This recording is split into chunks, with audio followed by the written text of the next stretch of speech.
Sabine, bonjour. Bonjour. Tu suis la formation Hypnosalis. Qu'est-ce qui t'a amené à t'engager dans cette formation? Alors déjà, j'ai découvert ça par le biais d'une conférence. Hein. Je ne connaissais absolument pas l'hypnose. Pour moi, l'hypnose, c'était vraiment hypnose-théâtre.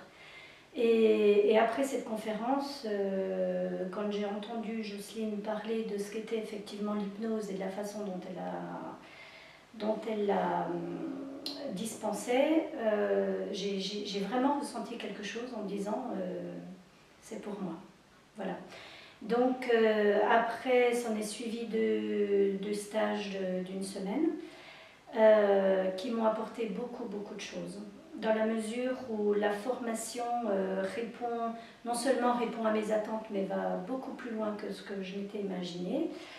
C'est une formation qui me correspond vraiment bien, dans la mesure où il y a beaucoup de cadres, mais aussi des protocoles qui sont très intéressants et énormément de pratiques.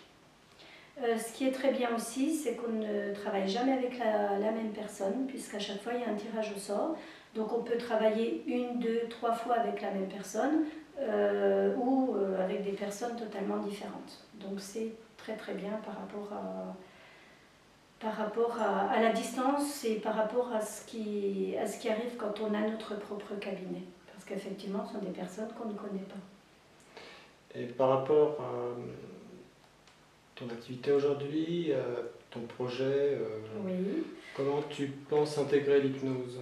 Donc moi je suis dans l'enseignement et je compte intégrer l'hypnose, c'est-à-dire carrément ouvrir un cabinet, commencer avec l'arrêt du tabac, parce que je me sens assez à l'aise dans ces protocoles, et puis après, de fil en aiguille, en fonction du nombre de personnes qui vont se présenter, me lancer, avec quand même une certaine appréhension, parce que voilà, travailler en freelance, c'est pas évident, mais c'est un bon challenge par rapport à moi-même.